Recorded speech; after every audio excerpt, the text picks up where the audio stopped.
Está tudo de acordo aí com a parte de áudio? Isso ali tá rolando. O que que é? Vambora. Pode ir? Pode começar. Não, então, aí assim, independente do que a gente vai usar no final, eu acho que isso são três. Na verdade, eu fiz 3 teasers temáticos, que eu acho que eles podem, sei lá, em março, já quando a gente estruturar o canal, eles podem ir no ar simples com esses depoimentos. Que é assim, eu chamei de política, o outro de história, o outro de estética. De política, é assim, aquilo que eu estava te falando antes. Existe uma série de produções, de reflexões, de livro, de depoimento tal, sobre alguns acontecimentos políticos importantes da história do Brasil, da abertura para cá, por líderes sindicais, partidários, intelectuais tal, mas não existe uma reflexão do punk sobre isso, pelo menos eu não conheço. Então, eu separei 5 momentos para você comentar, eu estou só expondo tudo antes, depois a gente faz um de cada um. 5 momentos para você comentar que seria assim, a leitura política do punk em relação a isso. O primeiro é a ditadura militar, né? Sei lá, é 79 o disco do Resto de Nada ou não? Não, é 87. É 87, né? 7, Bom, mas 79 vocês estavam no rolê 7, já 8, aí, 78, 79.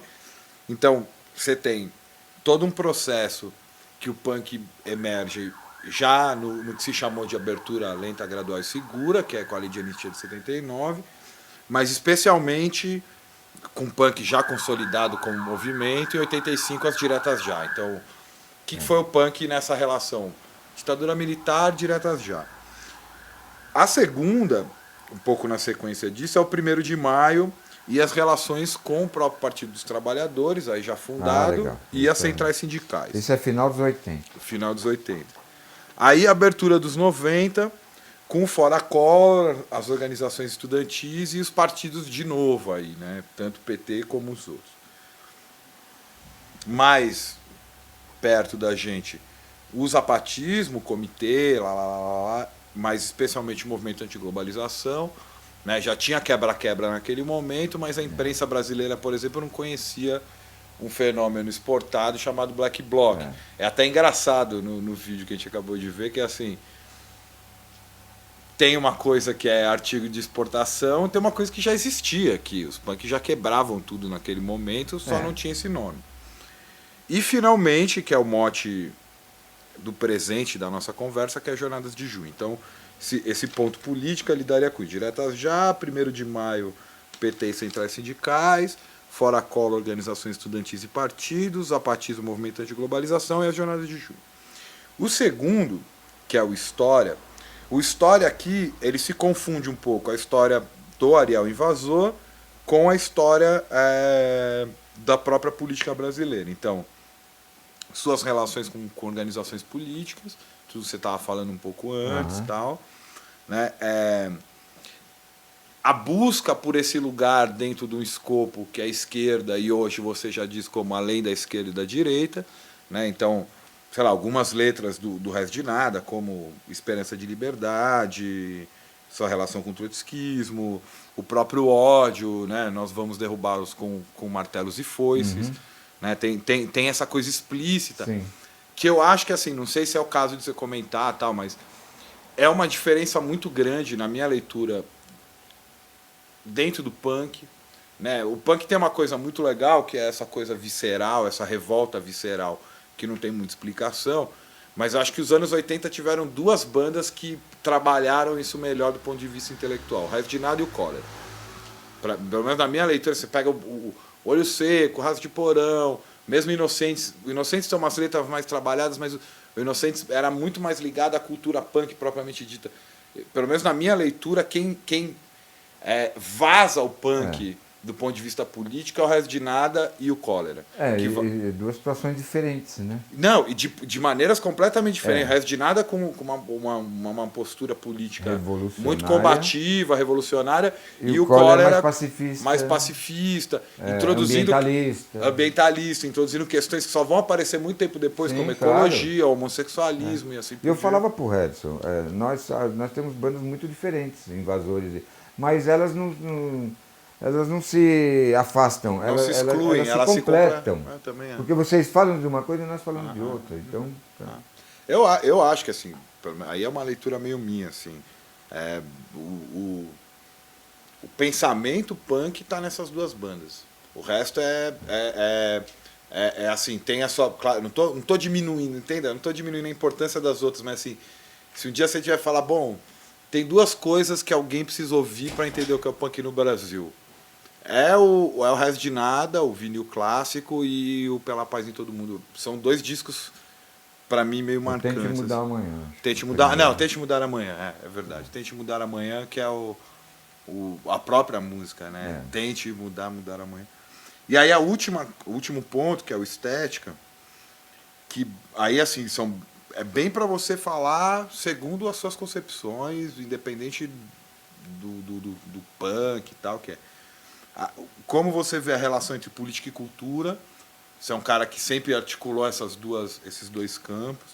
Qual é a sua concepção de cultura, que é uma coisa bem controversa, tal. Na linha, as perguntas mais diretas e fáceis. O que é cultura punk? Né? O que é isso? E, por último, a relação entre cultura punk, cultura de periferia e o hip hop. Né? Isso aí eu pensei mais em cima do projeto mesmo. Né? Você tem toda a justificativa lá, cultura punk e tal. Qual que é a relação entre essas três coisas? Então, assim, a conversa vai girar nesses 3 pontos e cada um deles com esses pontos específicos. E aí é isso, assim, a ideia se em março tiver tudo certo, independente de estar certo ou não, a gente inaugurar esse canal do YouTube com vidinhos pequenos assim. Sim. Ariel Invasor Política. Pá, pá, pá, pá, pá, pá. Ariel Invasor História. Pá, pá, pá, pá, pá, pá, pá, pá. Ariel Invasor Estética. Pá, pá, pá, pá, pá, pá, pá. Né? Porque quando chegar no vídeo final, sei lá se ele vai ter 58 minutos, que é meio um padrão e tal, ali a gente pode fazer tudo isso que é mais discursivo em termos de imagem. Sim. Mostrando você cantando e tal, mas aí quem tiver a fim de entender o processo vai olhar para esses vídeos e falar, ó, a grande referência, digamos assim, filosófica da história é o pensamento do próprio Ariel. Não tem, claro que a gente vai trazer outras coisas, a história e tal, mas assim, a experiência do vídeo é isso, assim, como traduzir uma leitura de mundo em imagens. E aí a gente se desobriga um pouco no documentário e fica fazendo talking heads, assim, tipo, alguém falando, então não, olha lá no blog, mas aí quando o cara olhar aquela imagem, sei lá, dos moleques quebrando a prefeitura em junho de 2013, ele vai falar, ó, o que referencia essa ação. Sim. É um pensamento que está ali, ó, do final dos 70, que entrou em choque com toda a organização de esquerda aqui, que entrou em choque com tudo que se pensava como convencional em termos de política, e que o movimento punk não é só uma expressão cultural da juventude dentre tantas outras. Ele é uma singularidade que se fez, inclusive, isso aí eu também espero que a gente chegue nessa história, que é assim, ok, o punk nasceu na Inglaterra, o punk em Nova York e tal, mas existe um punk brasileiro que é completamente diferente, que tem as suas próprias referências, que tem a sua relação com a cultura local, não no sentido estereotipado, né, que se chama de cultura local, mas assim, que soube absorver as experiências dos sujeitos imediatas e transformou isso em música, transformou isso em estética. Não, deles próprios. E foi transformando isso numa expressão cultural ampla que, ao menos a sua própria expressão. Né? Ao menos a minha, assim, foi insuportável. Para o Brasil foi insuportável. Porque se em termos globais, algumas referências do punk foram sendo absorvidas pela moda, isso não acho isso ruim, isso só mostra a força do punk. Tem uma leitura um pouco diferente do pessoal mais radical. Agora estão fazendo de skinhead, você viu? Umas fotos das roupas de skinheads vendendo em Renner e tal. Skinheads, cara de bota dando chute. Mas no punk brasileiro foi insuportável, cara. O máximo que eles conseguiram foi fazer a música de Gilberto Gil. O punk não. O Brasil, a cultura brasileira não suportou o punk. Ela não foi capaz. Não. Todo o antropofagismo do Oswald de Andrade regurgitou o punk. É. Porque não foi, cara, não foi. Materializou, né? Os punks se materializaram em tudo, né? O máximo que os caras conseguiram foi assim, montar umas bandas que eram uns pastiches de punk. Titãs e tal. Punk e ditadura até as diretas já. Tipo, o que era ditadura assim, no dia a dia, não só não poder votar. Tá. Não, falando sobre ditadura então agora, né? O punk, a relação do punk com a ditadura. Bom, a gente era moleque na rua, né? Então a gente tinha as gangues já atuando praticamente desde 76, 77 já tinham gangues punks atuando na rua. Então sempre tinha um pessoal de alguma quebrada reivindicando o centro da cidade, né? Que é onde tudo acontece, né? Você fica sabendo onde ia ter som, você circula, você vê gente, pessoal tal. Então, 77, a ditadura já não era mais luta armada, já não tinha mais guerrilha urbana. Né? Isso daí ficou no final dos anos 60, 70, né? A luta armada, onde, em 70 eu tinha 10 anos. Já era rebelde, mas a gente não tinha informação sobre nada. Né? A gente não sabia que estava acontecendo uma guerrilha no Araguaia, sabe? Em Caparaó. Inclusive tem um texto do Drummond falando de Caparaó, sabia? Legal. Então, voltando, o punk, em 77, convivia na ditadura com todos os excluídos, né? Seja eles moradores de rua, que a gente andava junto, com putas, com ladrões, sabe? Com a ralé mesmo. Então o punk se incluía na ralé do sistema, né? Porque a gente era jovem de periferia, vivia, sabe, nas quebradas mesmo, não tinha acesso aos bens, né, cara? Não tinha nada assim que a gente pudesse achar bom na vida. A escola era uma merda, em casa era pior ainda, a repressão. Saía pra rua era aquilo. Então a gente pegou outros iguais e ficou andando junto, né? Como eu disse, não tinha mais a luta armada, mas a partir de 77 começaram grandes greves em São Paulo. Em 77 aconteceu a greve dos bancários, onde o centro da cidade é onde que aglutina todos os bancos, né, meu? Na rua 15 de Novembro, sabe, tal, no centro várias agências, as sedes dos bancos, né, na 15 de Novembro, na Rua Boa Vista, sabe? Então, a greve concentrou ali. E ali era o nosso ambiente, sabe? A gente convivia ali naquele centro velho. Os punks ficavam ali na estação São Bento, que era próximo de tudo isso, inclusive Bolsa de Valores e tudo. Então a gente vivia no centro financeiro. Hoje em dia até que mudou para Paulista e tal, né? Mas naquela época era o centro financeiro, o centro onde, sabe, do capitalismo mesmo, era ali próximo à estação São Bento do metrô, né? O Largo São Bento, onde a gente ficava. Então a gente acompanhou tudo isso de perto. Essa greve dos bancários. A gente via neguinho jogando cadeira de gerente na rua, sabe?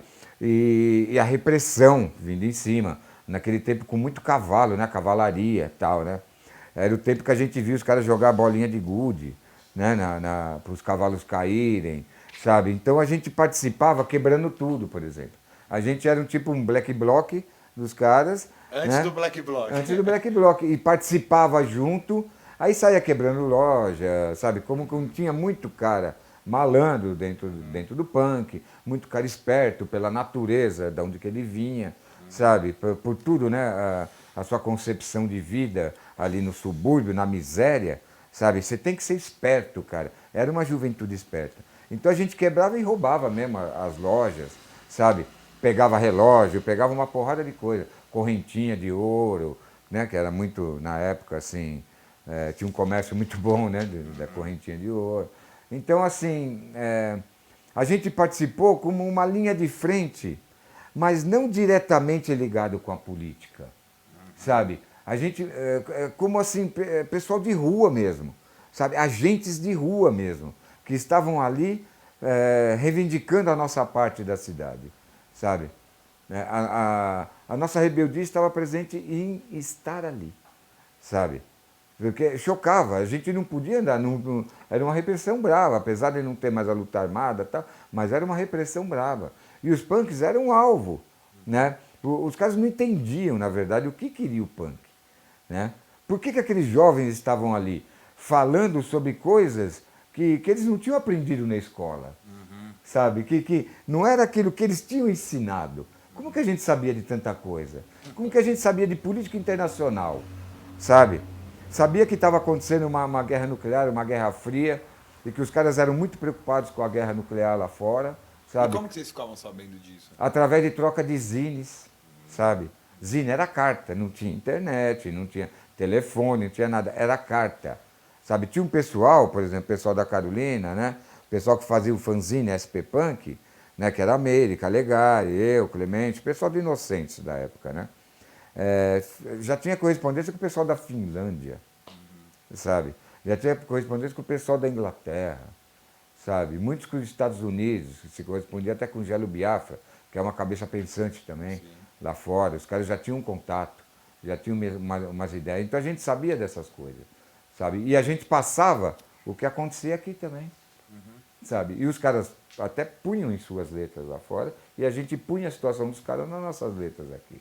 Sabe? Esse era o nosso, esse era o nosso meio, a nossa forma de expressão. Como eu acredito que o punk serve para isso também. Sabe? Tem a parte musical, a parte, né, de música, tal, que é música mesmo, o neguinho toca. No punk cabe muita coisa, até tocar bem. Tem muito cara que toca bem no punk. Você entendeu? Toca pra caralho. Então é isso, cara, sabe? A gente participou como agente de rua. A gente não tinha parte política ainda. Isso eu estou falando de 76, 77. Né? Após isso, em 78, 79, eu e o Douglas, o guitarrista do Resto de Nada, a gente vivia muito junto, o pessoal da Carolina, a gente trocava muita informação entre nós, sabe? Escrevíamos textos de desabafo, textos de ataque mesmo ao sistema, sabe? Textos até mesmo amorosos, né? Assim, coisa de adolescente, porra, sabe? Trocávamos muito textos, né? E líamos muito também, né? E a irmã do Douglas já militava numa organização clandestina, que se chamava OSI, Organização Socialista Internacionalista, sabe? De tendência trotskista, né? E ela militava nessa organização. E eu e o Douglas, nessa época, entramos nessa organização. Ela era mais velha que o Douglas? Mais velha. Eu até fui casado com ela um tempo. Eu namorei com ela quando eu e o Douglas nos conhecemos, que a gente começou a ensaiar na casa dele o Resto de Nada, por volta de 77, 78. Eu não tinha nem 18 anos, eu tinha 17 anos. A gente começou a namorar e tal, daí depois de um tempo eu casei, mas fiquei 11 meses. Sabe? Mas você casou? Ela era 5 anos mais velha do que eu. Casei no papel, sabe? Depois 11 meses separei. Né? Já não ia dar certo. Eu ia atrasar muito o lado da vida dela, cara. Essa é a realidade. Eu ia atrasar muito o lado da vida dela, era um porra louca, punk, queria voltar ao punk. Então, eu fiquei um tempo afastado do punk, que foi 79 e 90. 79 e 80. Né? Entre 79 e 80, a gente entrou nessa organização. Né? Fomos ser militantes trotskistas. A gente foi aprender sobre a história das revoluções, claro, né? Em várias células, né, que tinham, né, espalhadas por aí. Fiz muita reunião na PUC, fiz muita reunião na USP, sabe? A gente fazia onde que tinha, né, esse pessoal estudante, pensante. A Libelu, né, você deve conhecer, Liberdade e Luta, que era o braço estudantil dessa organização. Liberdade e Luta era o braço estudantil, que estava tentando reconstruir a UNE, que tinha sido, né, exterminada, né, em 69, 70, não me lembro. Em 78, 79 a gente reconstruiu a UNE. Teve o congresso clandestino lá na PUC, né? Quando é? Isso foi em 77. A Nelly, que era irmã do Douglas, foi presa. Ela estudava na PUC. Foi quando eles tacaram fogo na... Não, foi o Erasmo Dias, né, que invadiu lá e prendeu todo mundo, né, em 77, né, num congresso. Bom, e aí que a gente começou a militar, começamos a entrar de cabeça no trotskismo, né, e... A coincidência política da data é muito louca, né, Léo? Porque 77 é o ano que o Sex Pistols faz o show do Malcolm McLaren no Tamisa contra o Jubileu da Rainha. Enquanto isso, vocês estão sendo presos pela ditadura civil-militar aqui no Brasil. Então, por isso, né, que eu falei, a gente era um movimento de rua e tal. Então, essa organização, ela sentiu um potencial da gente, porque a gente conhecia, a gente era de bairro, então a gente conhecia todo mundo. Então, eles cooptaram a gente para ser o braço de rua deles, sabe? E esse braço de rua, a gente fez coisa pra caramba, sabe? A gente fez um som na Praça Primavera, que uns pedreiros dessa organização vieram construir um palco de madeira, sabe? E a gente fez um som. Chamamos os punks, muitos se negavam, os punks ditos apolíticos, né? como Clemente, Calegari, esse pessoal, eles eram apolíticos, né? Eles se negaram a vir trazer um pessoal aí, porque eles falavam, negócio aí do PT e tal. Não, então, junto com isso, eu era metalúrgico, eu trabalhava nas Juntas Flash, aqui na Água Branca. Então eu já era ligado em sindicato, sabe, tal. Quando morreu aqui Manuel Fiel Filho, sabe, um metalúrgico, né, um líder metalúrgico do sindicato. Aí a gente começou a ir para as coisas que estavam acontecendo no ABC. Aquela movimentação metalúrgica no ABC, onde que os caras paravam tudo, tomavam as fábricas e tal, falavam, porra, é isso aí, né? E essa organização viu um potencial, né, de cooptação dessa classe trabalhadora para a luta trotskista, né? Então, a gente começou a ir para lá, participar das manifestações, em boca de fábrica mesmo, sabe, fazer a nossa propaganda, né? E divulgar, né, nossas ideias trotskistas na época. E a partir daí, essa organização entrou no PT, ajudou a fundar o PT, inclusive, fazendo cadastramento de pessoas para que o PT fosse um partido, né, que tinha um número delimitado de pessoas, de assinaturas, para poder se concretizar como um partido de trabalhadores. Imagina, cara. E era assim, bem propício mesmo para se tomar os meios de produção, que eu acredito na época. Por quê? Porque o Lula era um líder sindical, mas ele não era, sabe, unanimidade entre aqueles metalúrgicos, você entende? Eu vi na Vila Euclides os caras passar por cima de uma ordem dele de voltar ao trabalho. Os caras resolveram ficar parados. Foi a maior greve, né, que teve, acho que foi 40 dias, né? A greve dos 40 dias, né? E tinha um negócio bonito, que era uma autogestão, que era comando de greve, que os caras se ajudavam, porque o cara parado não tem salário. Aí como que as famílias vão sobreviver? Através de solidariedade, apoio mútuo. Isso tinha bastante. E a gente participou de todo esse processo. Foi um aprendizado político, sabe, que em 79 e 80, que eu não estava diretamente no punk, né? Você estava envolvido com essa luta política com a direta. luta política. E eu queria levar isso para o punk. Levar essa consciência política para as ruas. E levar as ruas para a política, né? Que a gente era... tinha punk pra caramba, tinha muitas gangues atuando, sabe? Se transformasse tudo isso em força, né? Porque o punk não tinha medo de nada, né? O punk era pau para toda obra. Se precisa sair na porrada, nós sabe? Eram pessoas dispostas a tudo. Eram pessoas no auge das suas potencialidades, sabe? Eram todos jovens mesmo, dispostos, sarados, bom de briga e tal. Estavam dispostos, sabe, a encarar qualquer coisa. E se fosse para o lado de uma revolução, né, de uma revolução mesmo social, né, amparada por toda essa classe trabalhadora, que tomava as fábricas a hora que queria, sabe? Ameaçava explodir as caldeiras, sabe? É desses metalúrgicos que eu estou falando. Não é de Lula e de corja sindical. Que aqui em São Paulo tinha o Joaquim, né? O Joaquinzão, que era o líder sindical, que era um puta de um pelego. Como o Lula, né? Como o Lula e sua corja. O que Lula interessava... sempre foi pelego, então, dessa época? Sempre foi pelego. Sempre foi pelego, sabe? Eu vi a classe trabalhadora lá passar por cima dele, sabe? Ali, essa força que tinha entre os operários de ameaçar tomar as fábricas, ameaçar explodir. Não era greve assim, operação tartaruga, não, que o cara fica parado, enrolando lá, atrasando o meio de produção. Eles estavam tomando o meio de produção. Eles estavam, sabe, tomando as fábricas, ameaçando explodir as caldeiras, se entrasse o exército lá. Dessa força que eu estou falando. E que a gente acreditava entrando no PT. Que seria disso realmente um partido da classe trabalhadora.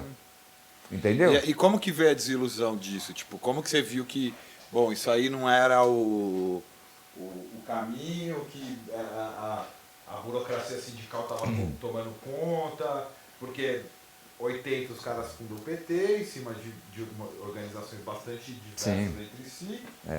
E 85... Era um saco de gato, né, cara? De tudo. E 85 os caras vêm as diretas já numa luta política, não no sentido político que você está dando até agora, mas no sentido político partidário. Então, se formou o Partido de Trabalhadores. Eu sou um dos primeiros, eu tenho até carteirinha, sabe?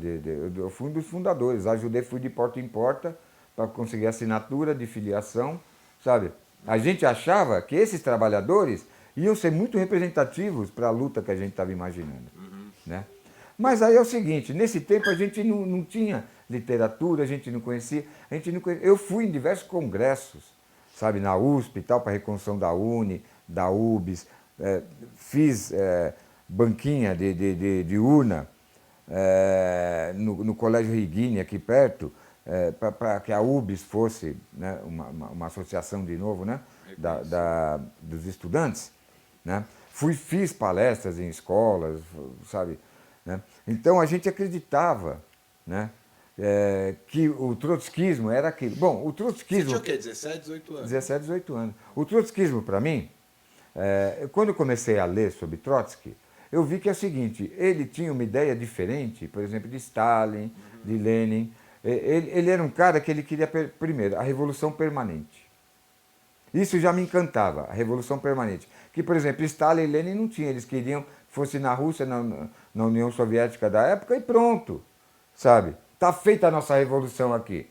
Então agora, nós aqui, nós vamos ser os burocratas desses caras, a ditadura do proletariado. Então nós vamos ser de cima para baixo. O que a gente classificava como Estado operário burocrático. Né? Era o Estado operário, que fez a revolução, mas era burocrático, porque tinha castas superiores que comandavam as inferiores. As castas superiores tudo, as inferiores nada. Né? O que sobrar, quer dizer. Né? Então, a partir daí, a gente começou a ler, começou a questionar. Porque tinha uns grupos na USP de anarquistas, o Maurício Trachtenberg. Pô, os caras chegavam lá, por exemplo, nas assembleias, os caras discutindo tal, coisa que não discutia não levava a nada. Era assim, o PCdoB discutindo com o PC, discutindo com os trotskistas, sabe, tal. Então ficava aquilo e não resolvia nada. Você entendeu? Era essas correntes as principais. E o Maurício era um cara que então, aí eles pegavam, eles propunham, eles faziam uma proposta assim, por criação de gado, de boi zebu, nos pastos na USP, nos bosques da USP, para dar cogumelo. Por direito de nadar pelado na piscina. Vamos construir pista para discos voadores. Era isso? Mas era para isso mesmo, para melar essas coisas que os caras levavam tão a sério, que não tinha nada de sério. E eu ficava pensando, eu falava, caralho, velho, por que é outra proposta além daquela chata que eu tô... Aí você começa a ler, aí você começa a se informar, aí você vê que os caras usaram os anarquistas da Ucrânia, o exército de Nestor Makhno, para conseguir fazer a Revolução de 17, depois levaram os caras para grupo, foram lá, mataram todo mundo. Você entendeu? Os caras fazem a Revolução Russa, acabam com os soviets, sabe? Acaba com os conselhos populares, sabe? Fica ele só e acabou, vocês têm que obedecer. Aí eu comecei a me desiludir a partir daí, né? Aí fui conhecer esse outro lado, que era muito mais interessante, que era o anarquismo, sabe? A partir daí, sabe, aí já me desvinculei mesmo, sabe, tá? E passei a ser até crítico, né? Então, o anarquismo passou a fazer parte da da minha vida política, pessoal, tudo, né? O que eu achava legal no trotskismo é que era mais livre, tinha a coisa da Revolução Permanente, eles se aliaram com o surrealismo, a arte era livre, do Stalin era aquela arte operária, aquela coisa, né? Vamos enaltecer aqui a Revolução, a arte operária, sabe? E o Trotsky tinha mais liberdade, tinha mais, né? Mas depois eu vi também da sacanagem do que ele fez. Então não admiti e mudei completamente a minha linha. Aí rolou o anarquismo. Peraí, então 79, 80, você ficou mais inserido nesse rolê político diretamente, deu uma afastada do punk.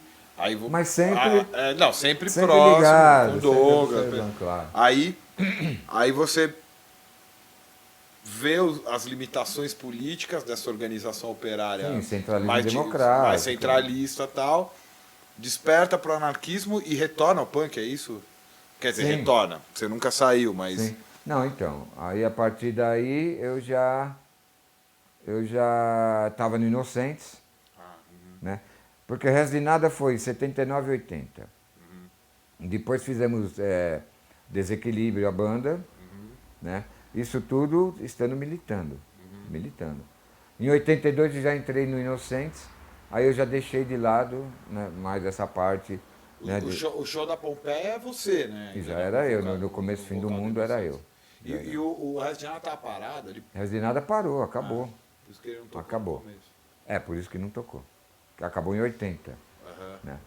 E em 82 a gente já estava na luta mais de punk de rua mesmo, sabe? De movimento de rua, fazendo nós mesmos as paradas, sabe? Organizando shows. Organizando shows. Zine, o SP Punk, fizemos 3 edições, sabe? Eu tinha um boletim depois, o Ação e Anarquia. O Ação e Anarquia começa quando? 87, por aí. 87. Que é a mesma época que vocês gravam com o Resto de Nada, né?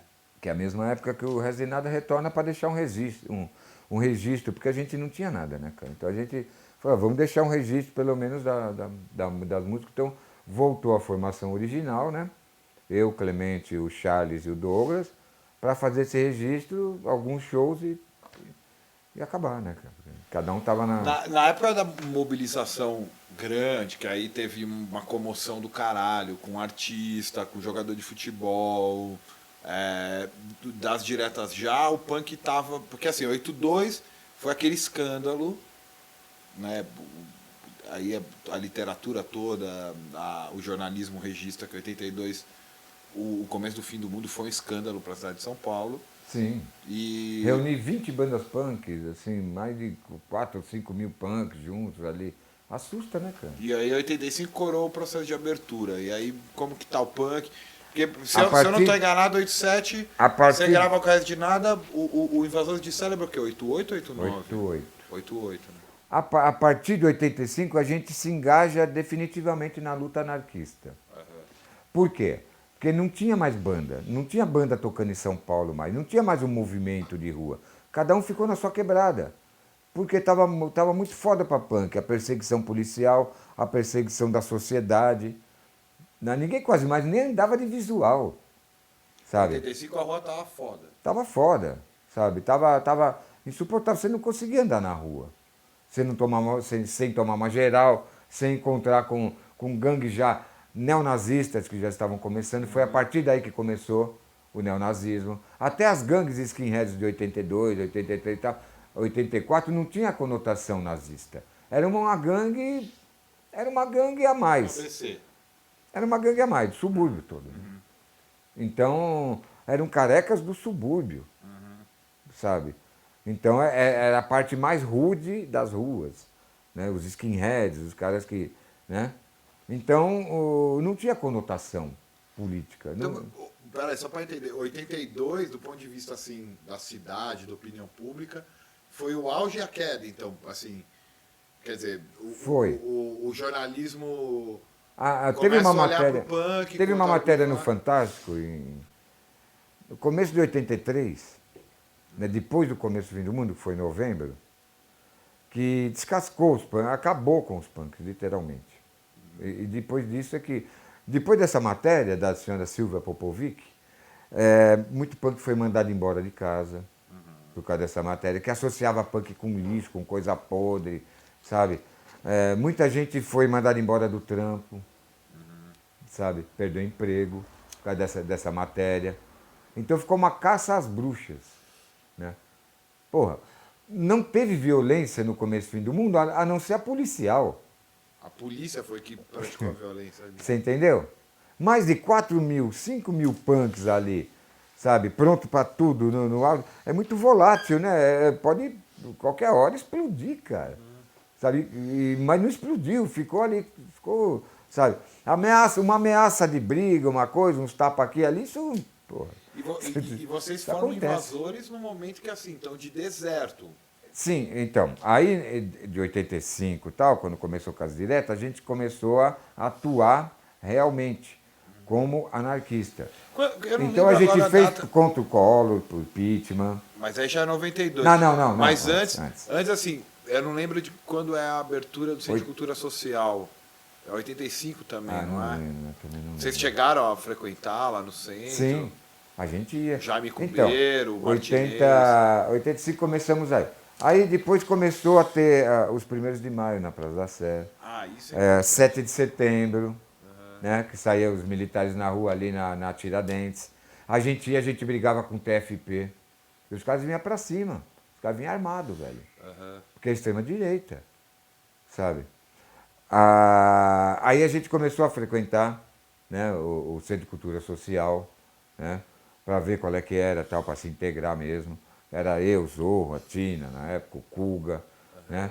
A gente começou a ir lá. Até um avô do Zorro, ele é espanhol, um anarquista espanhol clássico, lutou na Guerra Civil Espanhola. Ele tinha 90 anos, ele veio aqui para São Paulo, a gente levou ele lá. O Jaime Cubeiros conhecia ele conhecia. E ele chegou, o que eu vi, a atitude maior que eu vi do anarquista, ele sacou na época R$50, que era uma puta grana, R$50 e deu para colaborar, companheiro. Isso é uma colaboração efetiva, né? Não é só, estou de acordo, vocês... Estou aí né, com tal. vocês. E como foi a recepção do Centro de Cultura Social com os punks? Tipo, o Jaime Cubeiro em especial.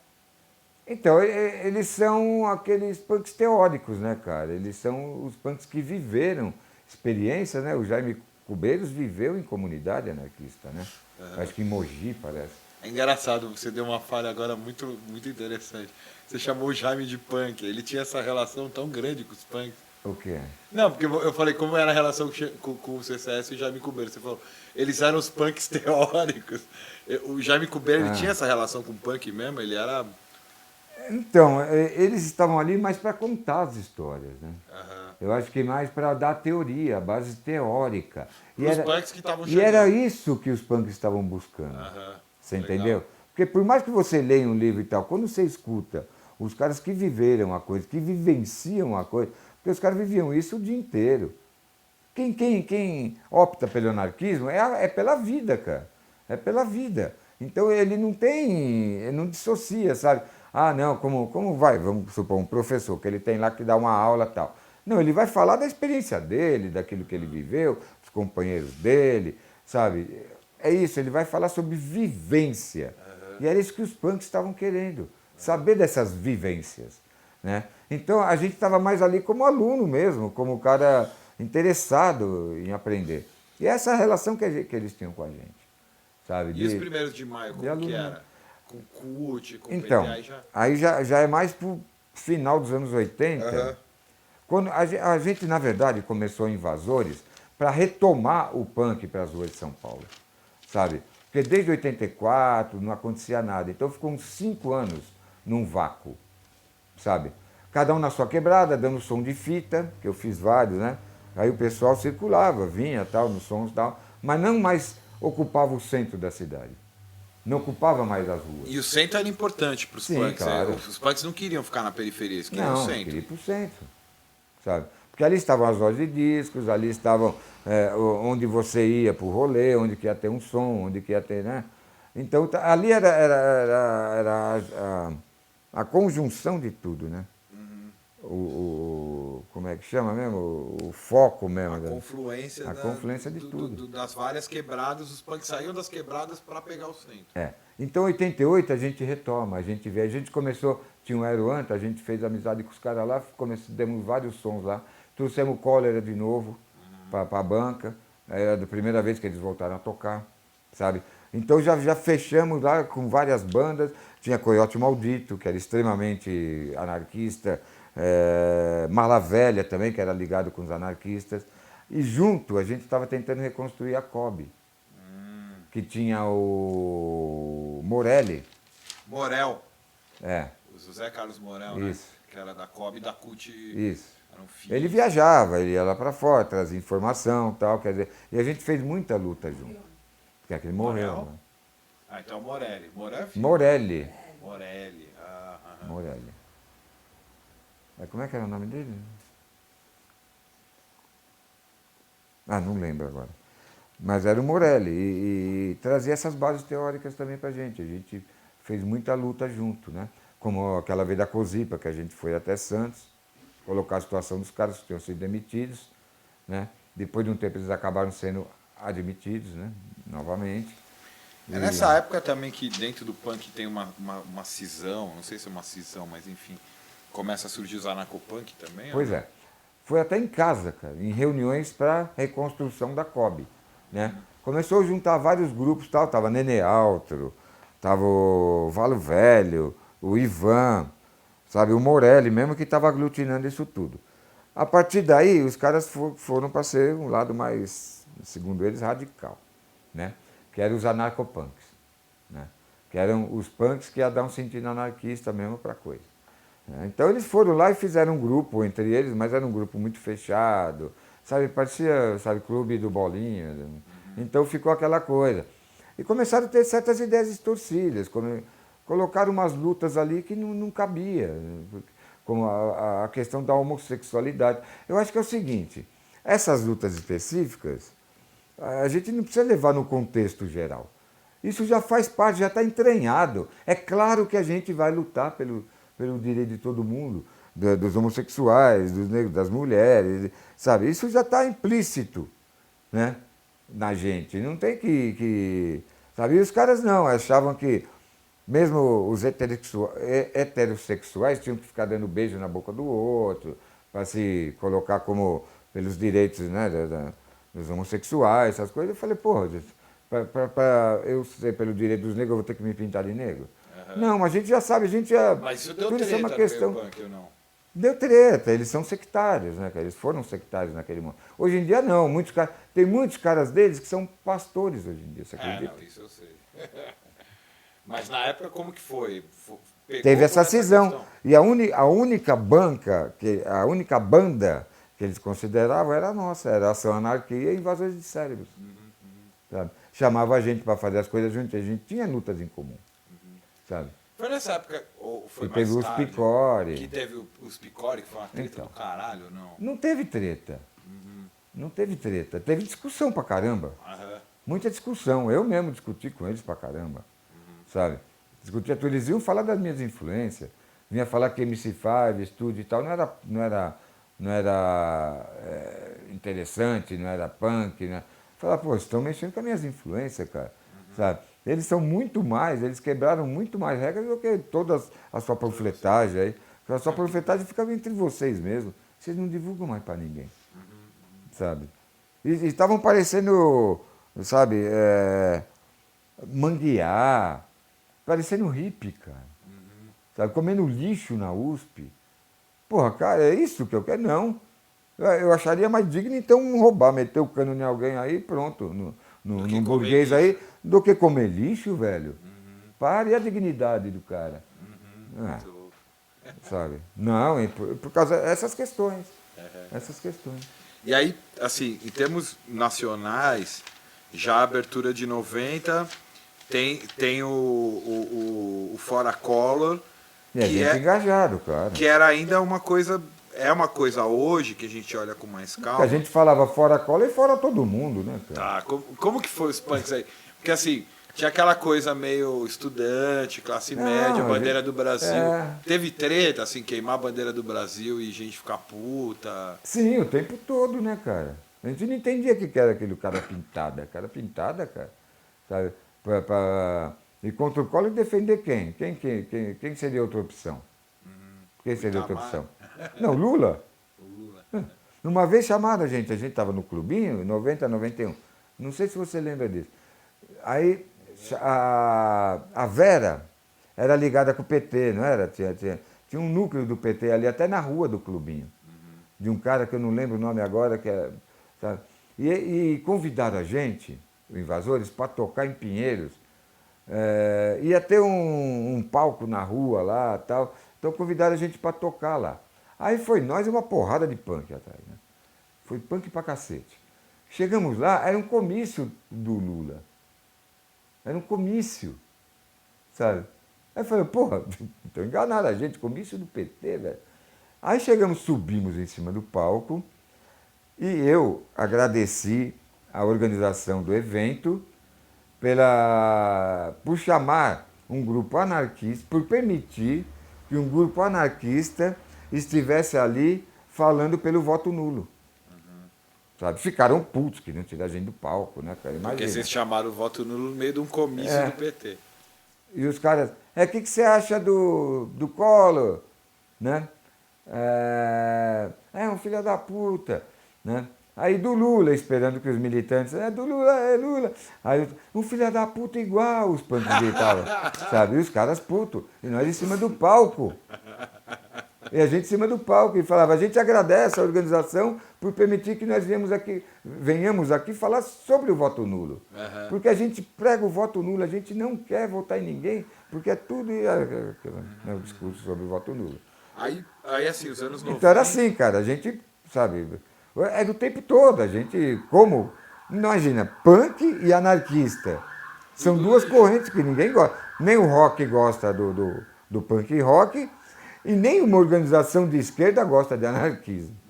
Sabe? Então, sabe, já temos dupla rejeição.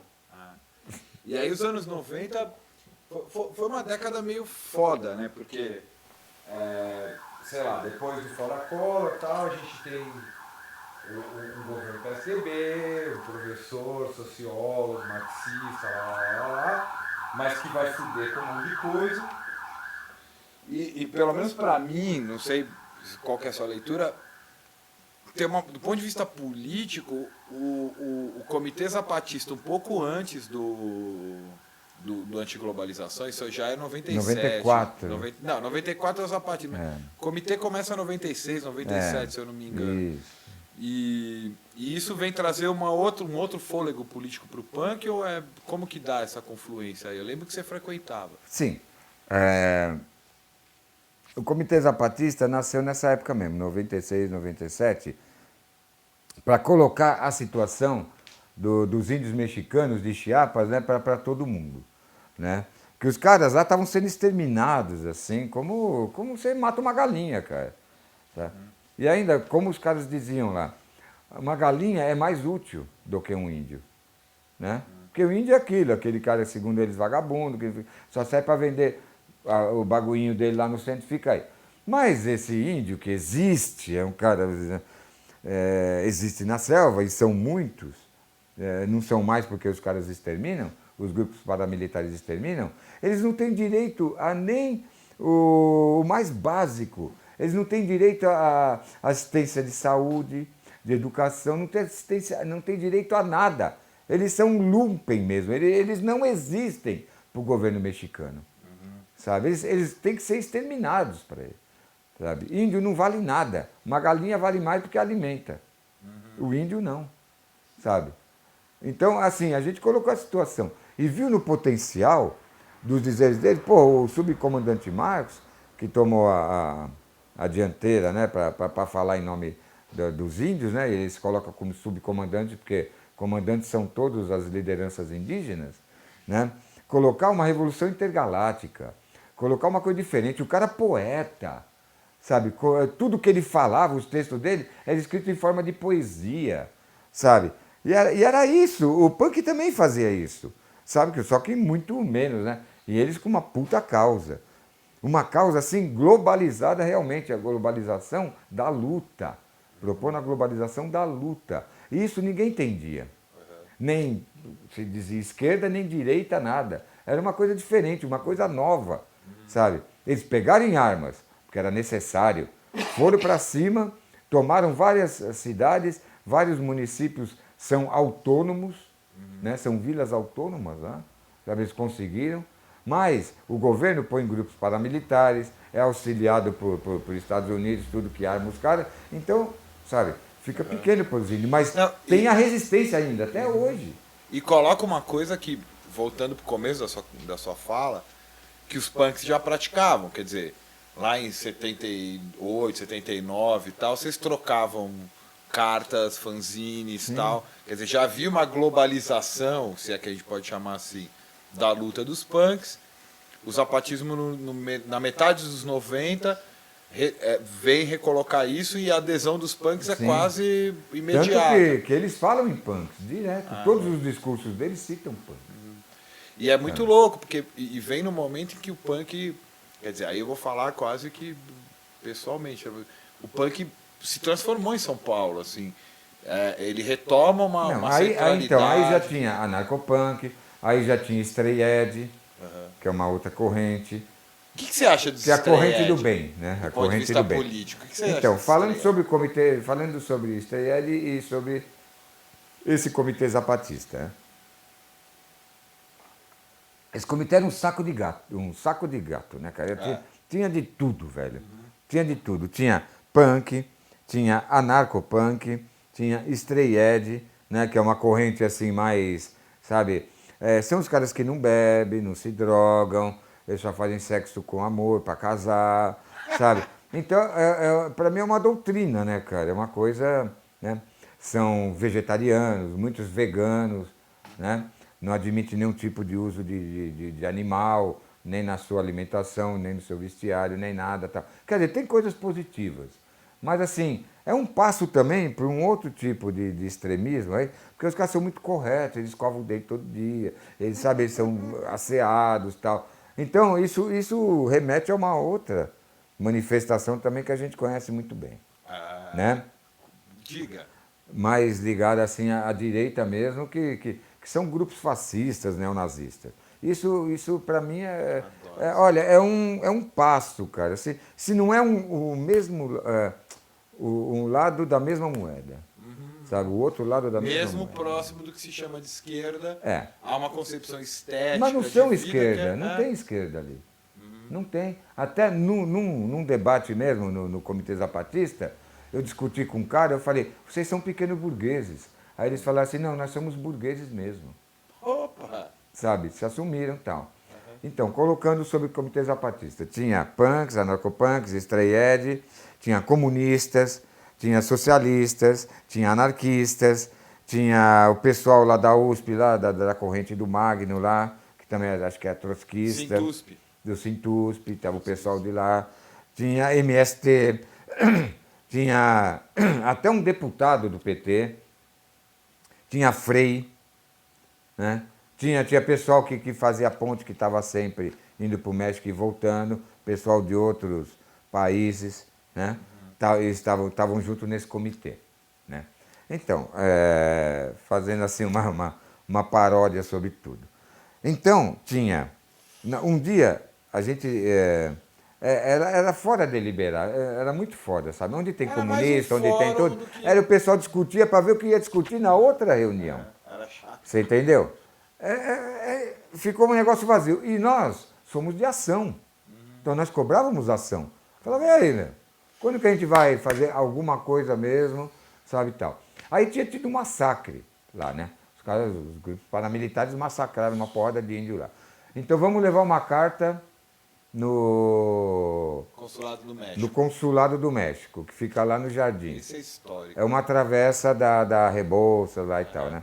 Não sei que rua, não lembro o nome não dela. era, acho que Era lá. a Travessa da Rebouças Era lá. era o consulado dos Estados Unidos que depois Não. teve. Essa não foi Consulado do a México. 9 de julho, no consulado do México, a Rua Cuba. 9 de julho. É uma travessa da 9 de Não julho. era, é isso, da 9 de julho, não Rebouças, da 9 de julho, exatamente. Então chegamos lá, né? Não, chegamos lá, se reunimos, tal, chegamos de madrugada, se reunimos e fomos até lá. Chegamos lá umas 7 horas, 8 horas e tal. Né? Aí chegamos, paramos na porta, aí começa. Fazendo né? O Frei quer rezar. Vamos rezar, dar as mãos, vamos rezar. Né? Os comunistas querem fazer uma reunião para ver o que a gente vai fazer, tal, qual grupo, não sei o que, papapá. Né? Aí chega o Strayed e fala, não, tem muita gente com couro aqui, não estou gostando, porque o neguinho está com tênis da Adidas, o outro está com não sei o que, papapá, não sei o que. Aí chega o pessoal do MST e fala, não, vamos tomar para moradia. Aí chega, sabe, o cara do PT e fala, não, peraí que eu vou fazer uma liminar e tal, sobre a coisa tal, que não sei o que. Né? Aí chega os punks e fala assim, porra, nós vamos fazer o que aqui? Né? Não, vamos entregar a carta e tal. Mas a gente chamou, já tirou uma comissão, foi lá, chamou o cara não veio receber. O que a gente faz? Ah, não sei o que, papapá. Não, vamos de novo, vamos rezar. Pá! O punk que foi linha de frente foi lá, meteu o pé no portão e arrombou e entrou todo mundo. Aí ocupamos por 4 horas lá, e lá é território mexicano, a polícia não pode entrar. Ocupamos por 4 horas, sabe? Ficamos lá no pátio, pegamos o escudo deles, tiramos, colocamos uma bandeira anarquista, sabe? Aí, depois de muito custo, o cara ficou trancado em cima lá do sobrado. Aí ele desceu, aí tiramos uma comissão, que um de cada grupo, eu fui inclusive, e fizemos lá e entregamos a carta pro cara. Metendo o dedo na cara, aí chega lá dentro, né, para entregar a carta, neguinho fica, não, entrega como? Entrega isso. Entrega assim, ó. Olha, seu filho da puta, vocês estão matando os índios lá, e a gente está de olho, e a gente está aqui, sabe, uma carta aí de repúdio ao ato de vocês lá e tal. Não, mas não é bem assim, é assim mesmo, porque não sai na imprensa, mas a gente sabe porque tem companheiros lá que acompanham dia a dia a luta lá. Então, a sua imprensa não divulga, nem a daqui, mas a gente está sabendo e tal. É assim que faz. Uhum. E nesse momento é muito louco, né? Porque, quer dizer, você acabou de relatar talvez o que tenha sido o primeiro ato de ação direta contemporânea voltado aos punks. Quer dizer, a ideia de ação direta já está aí há um tempão, mas... Pô, invadiu um consulado. E a invasão do consulado, salvo outros momentos que talvez isso deve ter acontecido, mas é o primeiro ato. E quem protagoniza essa história são os punks. E aí, Como a vez que a gente foi para a Praça da Sé, no 1º de maio, que quem chamava o 1º de maio era sempre a CUT. Né? A CUT. Isso em 90, 91. Aí teve um ano que a gente foi em peso, todas as organizações anarquistas, os punks, tudo, eu tenho foto. Aí. A metade da Praça da Sé ficou anarquista, com bandeiras anarquistas, vermelha e negra, e metade da CUT. Né? A hora que eles viram toda aquela massa, eles ficaram assustados. Aí eles falaram assim, não vamos cair em provocações. Pronto, aí já está armada, a cena já de guerra já está armada. Quando fala, não vamos aceitar provocações, fudeu. Aí os caras falam, porque os nazistas... Eu falo, não, opa, peraí, nós não somos nazistas, nós somos anarquistas. É a mesma merda, pra cima deles. A CUT falando isso. E vieram pra cima de nós. E os seguranças do PT da CUT, eram tudo aqueles caras que trabalhavam em metalúrgica, as bandeiras dos caras eram desse tamanhozinho, e o mastro, aqueles cabos de enxada, sabe? E vieram pra cima, e nós fomos pra cima, só que uma hora... Aí chegou já a polícia e CUT contra a gente gente teve que sair correndo, muitos apanharam. Então, bom, entendeu? Seja pelo 1º de maio, seja por essa relação do Chamamos o Lula de pelego. Imagina, é como se for num casamento chamar a noiva de puta. Mesma coisa. Chamamos Lula de pelego no começo da CUT. Isso era quando? 90. 90. 90. Foi os grandes acontecimentos de 1º de maio, de 7 de setembro, onde Não, os e punks que- estavam presentes. Os punks mesmo. Mesmo. Porque depois começou a vir um monte de grupinho aí que... O que são esse monte de grupinho aí? Ah, depois MPL, não sei o quê, neguinho com camiseta do Ramones, falando que é punk e tal. Né? E o que você acha desses grupinhos, Ariel, do ponto de vista político? Olha, Porque assim, ó, você acabou de relatar que quem é muito metia o pé na despreparado. porta- São despreparados. A gente já tinha experiência, a gente já sabia o que fazer. Sabe? Eles não sabem o que fazer. Nem que direção tomar nas ruas. São completamente perdidos. Se eles têm algum desejo de lutar, tudo e tal, estão sendo equivocados, cara. Por Estão quê? sendo muito equivocados, porque eles não têm uma direção concreta. Foram pedir agora por 3,50, não, 3,50 não. Para que isso? Não. Avança nas reivindicações. Avança como? Quais as propostas de hoje em dia? Sabe? Ah, estão pedindo impeachment da Lula, vou pedir do Alckmin. O cara deixa faltar a coisa mais básica da vida humana, que é a água. Porra, nós temos, tá fértil o terreno. Tem muita coisa para ver. Agora vai ficar sempre nessa, contra tarifa, contra... Para, velho. Até porque, qual que era a relação dos É um punks grupo com de o trans- aventureiro, que não sabe nada, não sabe juntar quem realmente tem experiência na luta, quem quer lutar, sabe? E fica perdido, tá perdido, cara. Para onde vai? Você sabe? Não. Não, tá confuso. Mas qual que era a relação dos punks com o transporte coletivo e a tarifa? A gente já fazia no Ação e Anarquia, tinha, cara, de 87 tudo e tal. A gente chegava e fazia manifestações, por exemplo, a gente ia em Santana, no terminal Santana, entrava nos ônibus, pegava o nosso manifesto e lia para as pessoas. Entregava e lia, sabe? Enquanto que os grupos anarcopunks distribuíam só entre eles. Teve uma vez que foi bizarro. Tava a gente lá no Jaçanã, onde tinha som no Jaçanã, no Jova Rural lá. A gente está num grupo assim, aí tem uns anarcopunks, e está um indião no meio. O cara mais perigoso, que tem as ideias mais Indião maluco. absurdas, né? Ele lá vestido como sempre, O aquele, indião né? desequilibrado. De calça integral, camisa social e tal. Aí chega um anarcopunk e começa a distribuir o panfleto dele. E pula o índio. Pulou o indião. Aí eu cheguei. E o indião assim, né, com aquela cara dele, né, Denise?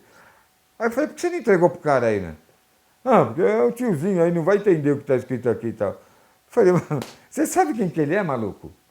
Sabe? E nem que não fosse, nem que fosse esse tiozinho que você está falando. É para esse cara que você tem que dar. Eu sei da sua ideia disso aqui. Você quer que eu falo tudo que está escrito aqui? Antes sem de ler? Você quer que eu falo tudo que está escrito aqui? Eu sei, ele sabe, ele sabe, ele sabe. O cara ali podia não saber. É esse cara que você tem que entregar, velho. Aí eu falei, E como que é? Porque, meu, você vê muito, né? Aí, bom, saindo um pouco do roteiro agora. Você vê muito uma certa relação com o punk. Isso que é muito louco.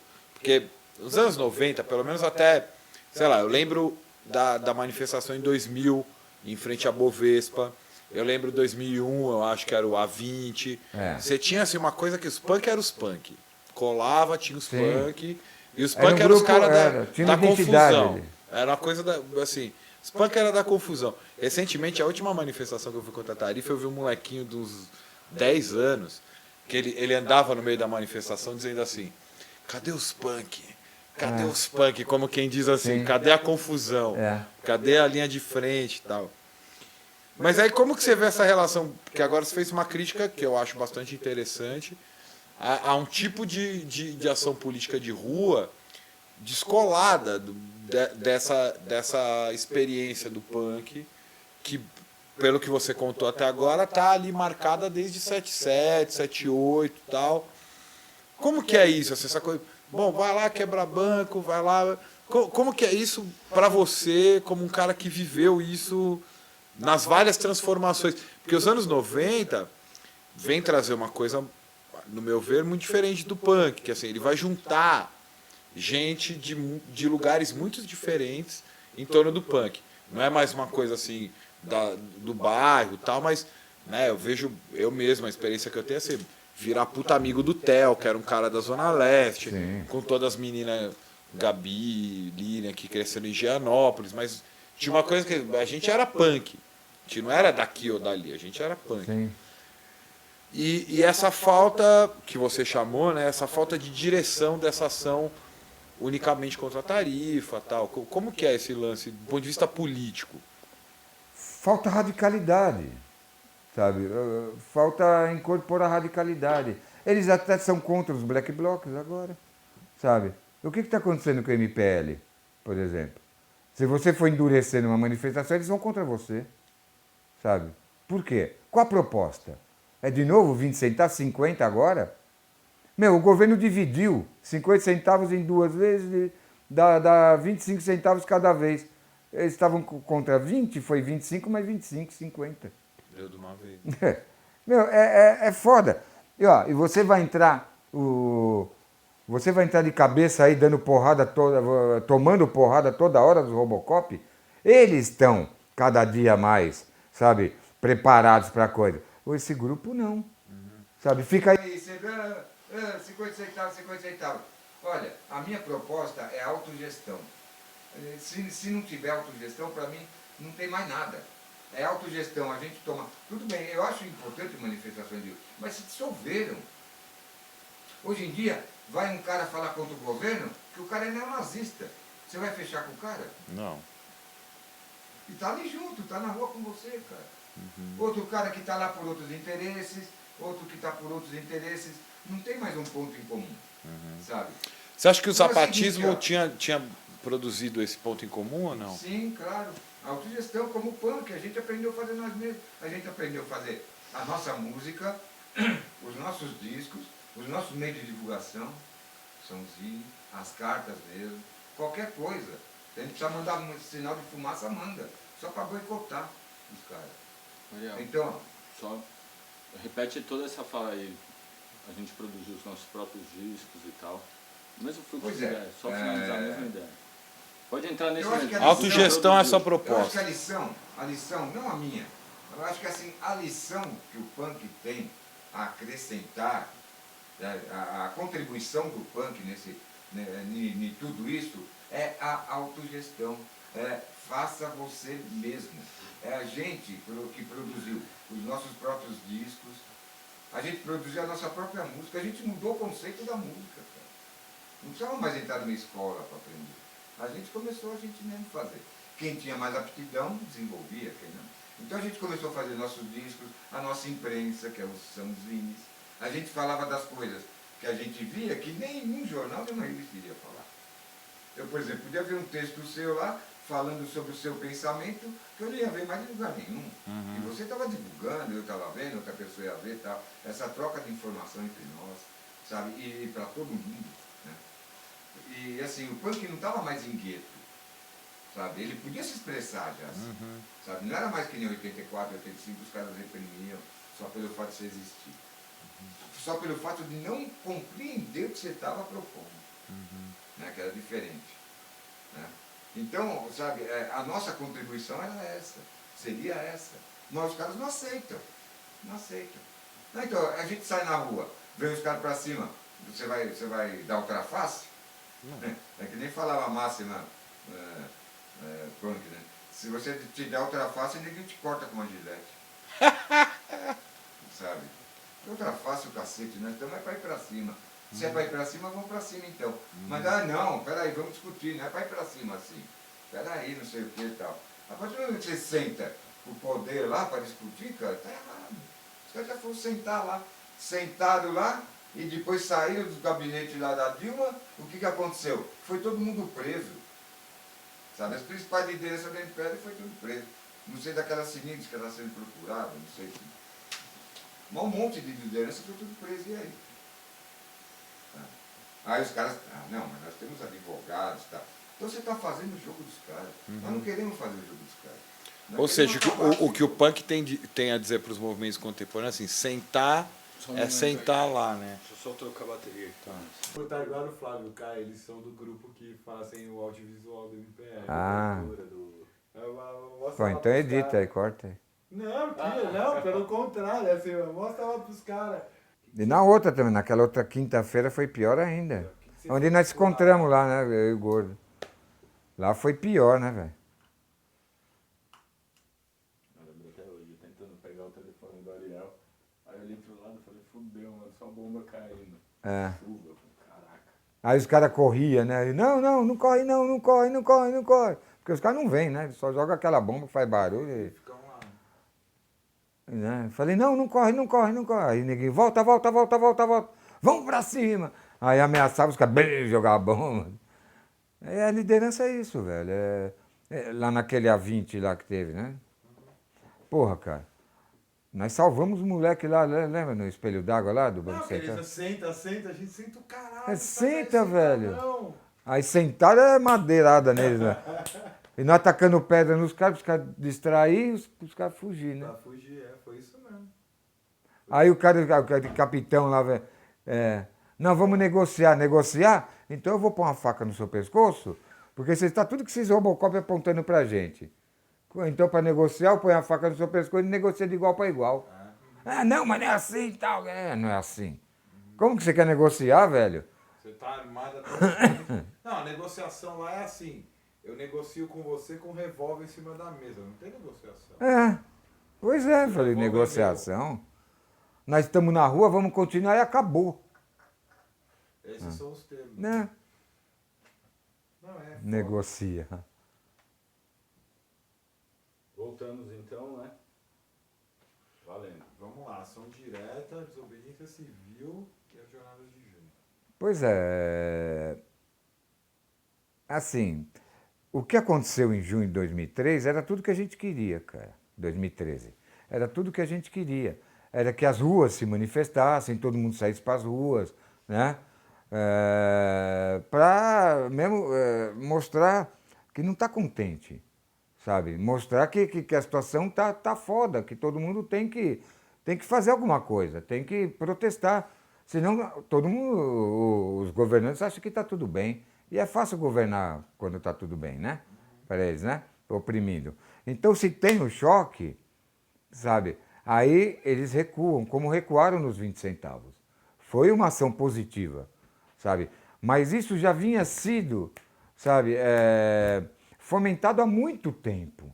Já estavam vindo. O MPL mesmo já fazia campanhas pelo voto nulo há muito tempo, pelo que eu me lembro, sabe? Inclusive eu falei até isso em cima do palco, sabe? Que está acontecendo manifestações de rua pelo passe, contra o aumento da passagem, mas que tinha que ir além. Eu tenho até vídeo disso falando.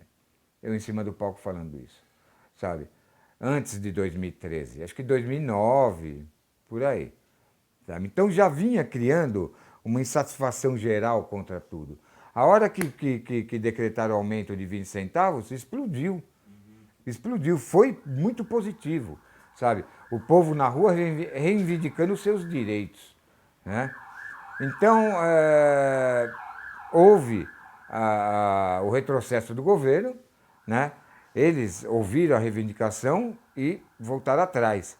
Mas eles voltaram atrás se preparando, eles voltaram atrás, sabe? Prometendo vir com mais coisas para cima. E foi o que aconteceu, sabe? Quando o silêncio do governo fica latente, a gente sabe que uma bomba vai explodir a qualquer momento. E explodiu. A repressão que veio em seguida foi brutal, sabe? Brutal. Eles tacavam bombas assim, sabe? Não tinha dó de gastar, não. Tacavam bombas. Essas bombas são caras pra caramba, sabe? Até bombas velhas, bombas antigas que estavam em estoque lá, eles usaram tudo, sabe? Para cima. Vieram com uma repressão brutal. Eles se adaptaram. Hoje em dia o uniforme deles parece de Robocop. Um negócio tudo com placa, tudo articulado tal, que você não consegue atingir os caras, sabe? Quando eles te atingem, sabe? Não, acho que nem Molotov pega ali, sabe? Agora os caras vêm para cima da gente com uma brutalidade, não só física, mas também jurídica, que andaram prendendo um monte de neguinho aí, sabe? Que estão lá, tem muita gente presa ainda. Pô, teve uma vez aí que o cara foi preso até ele tava de papete e saia, velho. Foi considerado um dos líderes do movimento. Agora diz que está não sei aonde, foi lutar lá na Ucrânia, sabe? Eu nem sei o nome dele, sabe? Arrumaram um bode expiatório. Ah, que esse enfrentamento não cabe mais nos dias de hoje, não dá, sabe? Desde os tempos da ditadura, lá no começo dos anos 70, os caras foram para guerrilhas, sabe? O enfrentamento direto não resolve, não, sabe? O que poderia resolver nesse momento é desobediência civil, sabe? Como tem um monte de grupos articulados, um monte de grupos que derrubou a passagem lá, os 20 centavos, sabe? A gente tem condições de fazer desobediência civil, por exemplo, nessa crise de água, quando um governador e um governo estadual incompetente não consegue atender a mais básica necessidade da população, que é água, que água é o elemento básico da vida, o que vai acontecer? Se a gente parar de pagar a água, parar de pagar o que eles cobram, porque a tecnologia de cobrança de água em São Paulo é fantástica, cara. Eles fazem a medição e já te entrega a conta na hora. Já sai de um computadorzinho lá, já sai a sua conta.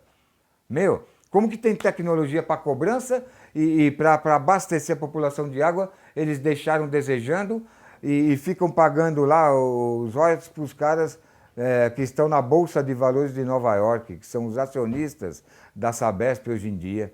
O dinheiro deles não falta, o dinheiro deles sempre está lá. Enquanto aqui a água, que é o produto que faz eles ganhar dinheiro, falta para a população, sabe? Então vamos desobedecer, cara, vamos parar de pagar impostos, a começar pela água, sabe? Se começar a pisarem na bola com luz, com qualquer coisa, a gente tem esse poder, sabe? Aí é uma luta específica e uma luta muito importante, a desobediência civil. Vamos começar a praticá-la, sabe? E propor sempre a autogestão. Quando uma escola não funciona e os pais assumem o controle da escola, a escola não é mais pichada, não tem mais vidro quebrado, é tudo bonita, fica bonita. Há muitas vezes com grafiteiros da quebrada fazendo o seu papel, né? E a educação passa a ter professores que realmente entenderão os problemas daquelas crianças, sabe? Entenderão as necessidades que eles têm ou mesmo as dificuldades. Porque muita gente não aprende hoje em dia porque tem dificuldade em aprender. Porque não foi destinado para aquilo. Você entendeu? Desde criança ele foi para fazer outras coisas, não para estudar. Entendeu? Então, se os pais, a comunidade assumem a escola, ela passa a funcionar e a gente passa a não depender do governo, sabe? Isso cabe a tudo. Os trabalhadores que são os donos do meio da produção, eles que produzem, que fazem a produção da coisa. E por que eles não são donos? E por que eles não são remunerados dignamente? Sabe? Porque o cara o patrão fica comprando iate, fica comprando, sabe, um monte de coisa que ostenta o que o coitado lá aguenta todo dia, né? Porque se ele assumir o controle da fábrica, porque ele sabe fazer, ele sabe vender, ele sabe receber, é tudo ele que faz, sabe? Então, se ele assumir o controle da fábrica, pronto, a fábrica vai funcionar, todo mundo vai repartir o dinheiro igualitariamente. Isso é autogestão. Vamos pensar por aí, cara, como restaurantes comunitários, sabe, em cada vila, onde a dona de casa não precisa ficar queimando o umbigo no fogão o tempo todo. O tempo livre dela, ela vai começar a pensar em ser livre, por exemplo. Sabe? Então, são várias formas de você praticar desobediência civil e autogestão. Eu nem saberia aqui falar quantas possibilidades existem, mas que elas existem, elas existem. E se todo mundo começar a parar para pensar nisso, de vez sair para a rua aí ser massa de manobra de sei lá de quem, sabe? A coisa funcionaria muito melhor, sabe? Porque indignação a gente já mostrou. Agora a gente precisa de ação direta. É isso. Pô, Ariel, sabe uma coisa para fechar que assim, seria até bobagem perguntar agora, porque tudo que você falou até esse momento mostra isso. Mas, pô, se você tivesse que dar uma definição curta de cultura punk. O que é a cultura punk?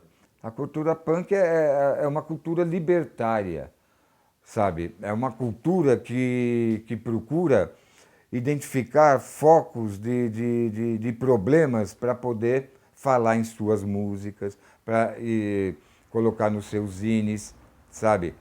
E colocar como foco de debate, foco de questionamento, sabe? Não, que o punk não aceita nada fácil. Não aceitava nem que para precisar fazer música ficasse, sabe, 8 horas por dia no conservatório. Ele foi e fez e pronto. Entendeu? Então é isso, cara. É o questionamento através da liberdade de pensamento, sabe? De ser libertário em todos os sentidos.